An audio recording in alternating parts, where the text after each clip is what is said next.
pada sore hari ini kita akan belajar tentang keutamaan berdoa. Ya, keutamaan berdoa.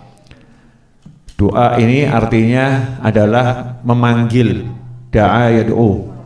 Artinya memanggil. Tetapi yang dipanggil siapa? Yang dipanggil adalah Allah Subhanahu wa ta'ala. Di mana Allah mewahyukan di dalam Al-Qur'an, "Ud'uni astajib lakum." Panggillah aku, maka aku jawab panggilanmu.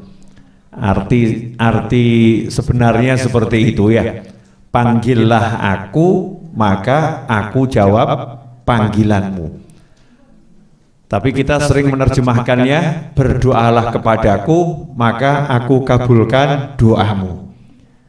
Nah, ini banyak orang yang berdoa tapi nggak manggil Allah.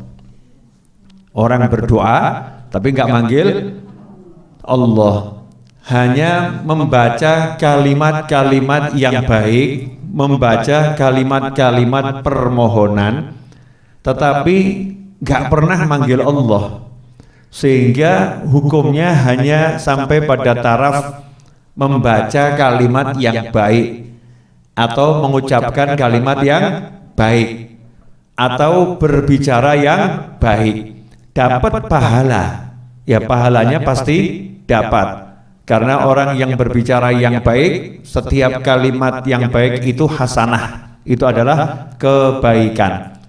Tetapi kalau mau dijawab sama Allah Subhanahu wa ta'ala, ya celuan gitu ya, panggilan. Panggillah Allah ta'ala. Lah manggilnya pakai apa? Manggilnya enggak pakai mulut, manggilnya enggak pakai bahasa, manggilnya pakai hati. Ya, manggilnya pakai hati. Itu yang nomor satu. Nah, kalau hatinya sudah manggil, pengen cepet, ya pengen cepet, maka manggilnya niru Allah Subhanahu wa ta'ala, seperti dalam surat Al-Fatihah itu, bagaimana Allah sudah mengajarkan cara berdoa kepada Allah Subhanahu wa ta'ala, dan berbagai macam doa yang diajarkan oleh Allah dalam Al-Quran lewat lisan para nabi dan rasul, serta lisan orang-orang yang soleh, ya lisan orang-orang yang soleh. Artinya kalau pengen cepat jawabannya itu terwujud, ya kita tiru doa-doa para nabi, para rasul, khususnya doa-doa Nabi Muhammad sallallahu alaihi wasallam. Artinya hatinya manggil, lisannya ngucap. Hatinya manggil, lisannya ngucap. Nah, sayangnya itu seringkali orang nggak manggil Allah untuk minta tolong, tapi justru mengeluhkan Allah. Duh Gusti, urip kok kaya ngene. Duh Gusti, urip kok kaya ngene. Sebetulnya sudah benar itu.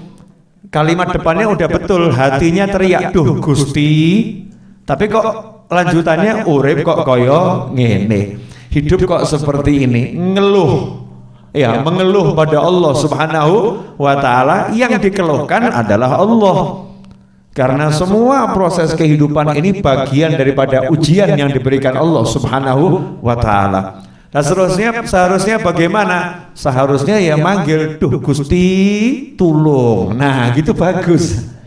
Ya Allah tolong. Ya Allah bantu saya. Ihdinas siratal mustaqim. Ya, bimbing saya untuk menempuh jalan yang lurus. Nah, itu namanya manggil Allah Subhanahu wa ta'ala. Karena itu seorang mukmin tidak akan pernah berhenti manggil Allah. Jadi mukmin yang sejati itu hatinya tiap detik manggil Allah. Tiap detik hatinya manggil Allah, enggak putus. Ya, hatinya enggak putus manggil Allah Subhanahu wa ta'ala. Tiap detik mau jalan manggil Allah, mau duduk manggil Allah, mau ngomong manggil Allah, mau minum manggil Allah, mau apapun yang dipanggil Allah Subhanahu wa ta'ala. Terus kontak, terbiasa. Makanya dikatakan ad-du'a mukhul ibadah.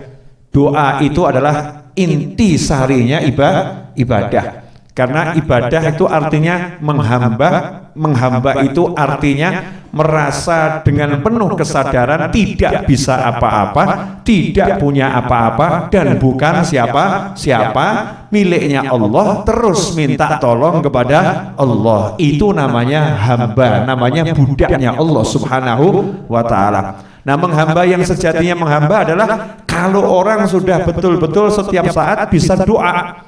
Makanya dikatakan sholat itu adalah doa. Sholat itu isinya manggil Allah Subhanahu wa ta'ala.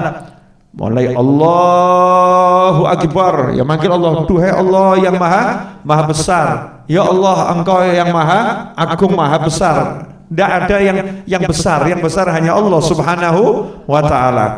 Nah, ikhwani rahimakumullah, sayangnya seringkali kita meremehkan doa, tapi mengandalkan usaha.